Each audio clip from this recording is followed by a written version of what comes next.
Bismillahirrahmanirrahim. Assalamualaikum warahmatullahi wabarakatuh. Alhamdulillah. Alhamdulillah asbahna ala fitratil Islam wa ala kalimatil ikhlas wa ala dini nabiyina Muhammad sallallahu alaihi wasallam wa ala millati abina Ibrahim hanifan muslim wa makana minal musyrikin. Para pemirsa MTA TV yang berbahagia, yang insya Allah dirahmati oleh Allah. Ada satu pertanyaan yang harus kita cermati lebih dalam, yakni apakah amalan yang kita miliki, amalan yang banyak yang kita miliki akan mampu menghantarkan kita masuk ke dalam surga, atau bahkan amalan yang sedikit akan menghantarkan kita ke dalam api neraka. Tentu pertanyaan ini akan terngiang-ngiang di dalam telinga kita. Apakah betul amalan yang kita lakukan siang, pagi, dan malam mampu menghantarkan kita ke surganya Allah Subhanahu wa ta'ala? Namun Rasulullah Sallallahu Alaihi Wasallam sudah mensabdakannya. Beliau berujar, la yudkhilu ahadam minkum amaluhul jannah wala yajiruhu minan nari wala ana ila birahmatim minallah. Tidak ada amalan seorang pun yang bisa memasukkannya ke dalam surga atau menyelamatkannya dari api neraka. Tidak juga aku, kata Rasulullah, kecuali dengan rahmat dari Allah Subhanahu wa ta'ala. Pemirsa MTA TV yang berbahagia, dari hadis yang saya sampaikan tadi, kita dapat maknai bahwa amaliyah kita belum tentu memasukkan kita ke dalam surganya Allah Subhanahu wa ta'ala. Namun dengan amaliyah ini adalah wujud ikhtiar kita untuk menggedor, untuk mengetuk rahmatnya Allah Subhanahu wa ta'ala. Karena amaliyah kita belum tentu diridhoi ataupun diterima oleh Allah Subhanahu wa ta'ala kecuali dengan rahmat Allah Subhanahu wa ta'ala. Makna dari rahmat Allah Subhanahu wa ta'ala ini termaktub dalam kitab Mufradat fi Gharibil Quran karya Ar-Raghib Al-Asfahani. Beliau mengungkapkan rahmat dari kata rahima yarhamu rahmatan, yang bermakna rahmat kasih sayang, yang apabila kita ejawantahkan, maka rahmat ini merupakan sikap kasih sayang Allah Subhanahu wa ta'ala kepada siapa saja yang dikasihi oleh Allah Subhanahu wa ta'ala.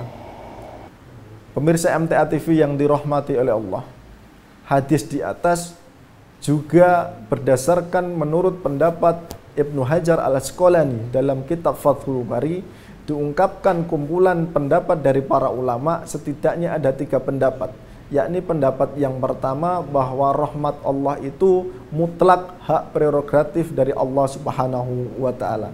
Kemudian pendapat yang kedua, rahmat Allah itu adalah hak Allah namun berdasarkan kewajiban yang kita tunaikan.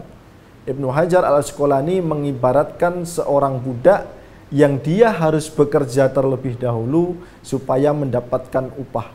Begitu juga dengan kita harus mengamalkan perbuatan baik itu supaya apa? Supaya mendapatkan ganjaran dari Allah Subhanahu wa ta'ala.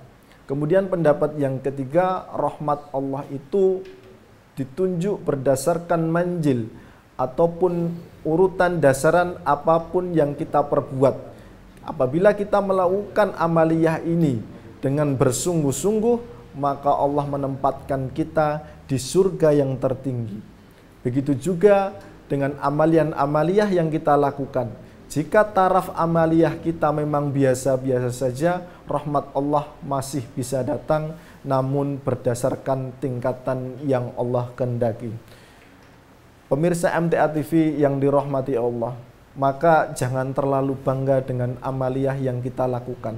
Namun marilah kita berhusnudon atas rahmat Allah itu senantiasa akan hadir kepada siapa saja yang melakukan amaliyah kebaikan.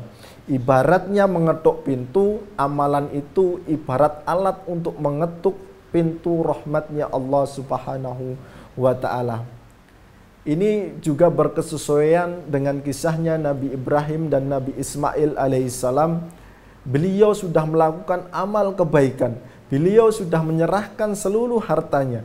Beliau sudah menyerahkan seluruh tenaganya. Bahkan ketika Nabi Ismail diperintahkan oleh Allah untuk disembelih oleh Nabi Ibrahim, maka Nabi Ibrahim melakukannya dengan sukarela dan mengharapkan rahmat dari Allah Subhanahu wa taala. Namun sebelum melakukan eksekusi itu, Nabi Ibrahim berdoa. Dalam Quran surat Al-Baqarah ayat 127 begitu diungkapkan doanya Nabi Ibrahim. Rabbana taqabbal minna innaka antas sami'ul alim. Wahai Rabbku, terimalah dariku ini, sesungguhnya Engkaulah Maha mendengar dan Maha mengetahui apa yang ada di seluruh hati kami. Maka dari itu, pemirsa MTA TV yang dirahmati oleh Allah, marilah kita senantiasa merenungi apakah amaliyah kita memang sudah betul-betul mengharapkan keridhaan Allah Subhanahu wa taala, atau hanya sekedar ingin dipuji oleh manusia, atau hanya sekedar ingin dilihat oleh manusia.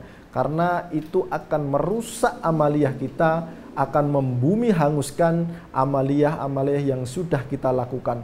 Paling tidak ada 4 kriteria amalan yang dapat kita lakukan, yakni yang pertama amal jasadiyah, yakni ibadah sujud kita, ibadah ruku kita, pergerakan sholat kita, berlapar-lapar kitanya dalam berpuasa merupakan salah satu wujud amaliyah jasadiyah. Kemudian yang kedua, amal lisan, yakni berdoanya kita, berzikirnya kita, menasihatinya kita kepada orang lain merupakan salah satu bentuk amal lisan yang kita lakukan. Kemudian yang ketiga, yakni amal harta. Harta yang kita miliki, sudahkah kita mensedekahkannya kepada orang lain? Harta yang kita miliki, sudahkah dibayar zakatnya untuk kemakmuran orang-orang yang kurang mampu? Begitu juga amaliyah-amaliyah harta yang dapat kita kerjakan. Kemudian yang paling penting, kuncinya ada di amal yang keempat, yakni amal hati. Amal hati ini tidak terlihat secara kasat mata, namun ini dapat berefek yang amat luar biasa. Amaliyah itu apabila diiringi dengan rasa riya, maka rusaklah amal itu. Ketika kita melakukan amal baik hanya bertujuan supaya didengar oleh orang lain, maka rusaklah amal kita. Maka sebagaimana hadis qudsi yang disampaikan oleh Rasulullah sallallahu alaihi wasallam, innallaha la yanzuru ila suwarikum wala ajsamikum walakinallaha yanzuru ila qulubikum wa a'malikum. Sejatinya Allah Subhanahu wa taala tidak melihat wajah kita, tidak melihat bentuk tubuh kita, seberapa gantengnya kita, seberapa gagahnya tubuh kita. Sejatinya Allah tidak melihat itu semua. Namun yang Allah lihat adalah isi hati kita dan amal perbuatan yang kita lakukan. Itu juga termaktub dalam Al-Quran, yauma la yanfa'u malun wala banun ila man atallaha biqalbin salim.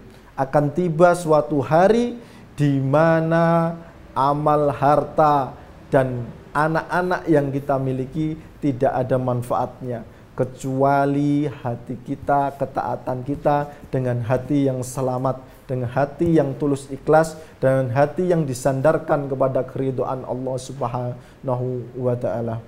Pemirsa MTA TV yang dirahmati oleh Allah, maka dari itu Rasulullah juga mencontohkan banyak sekali doa supaya Allah menerima amaliyah kita, supaya Allah ridho terhadap perbuatan yang kita lakukan, supaya rahmat Allah itu senantiasa menaungi kita. Sebagaimana doa Rasulullah ketika dipanjatkan di pagi hari, Allahumma inni as'aluka ilman nafi'an wa rizqan thayyiban wa amalan mutaqabbalan.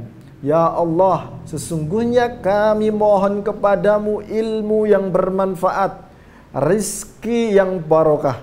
Kemudian yang ketiga baru diungkapkan amal yang engkau terima, amal yang engkau terima, amal yang engkau ridhoi ya Allah.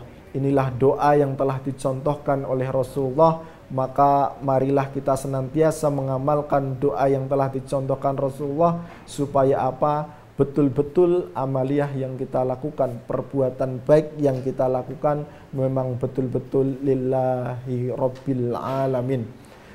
Pemirsa MTA TV yang dirahmati oleh Allah, pada momen Ramadan ini pula, bahkan ketika kita melakukan puasa selama 1 bulan full, diiringi dengan sholat tarawih, diiringi dengan iftar, diiringi dengan bersedekah semuanya, maka di Yaumul Id, di hari rayanya umat Islam, kita disunahkan untuk bersalam-salaman, untuk saling mengucapkan taqabbalallahu minna wa minkum. Semoga Allah menerima apa yang kita kerjakan dan apa yang kamu kerjakan. Ini merupakan bukti nyata bahwa amaliyah kita itu memang betul-betul jalan kita, ikhtiar kita untuk menggedor, untuk mengetuk pintu rahmatnya Allah Subhanahu wa ta'ala. Namun perihal diterima atau tidaknya, kita hanya memohon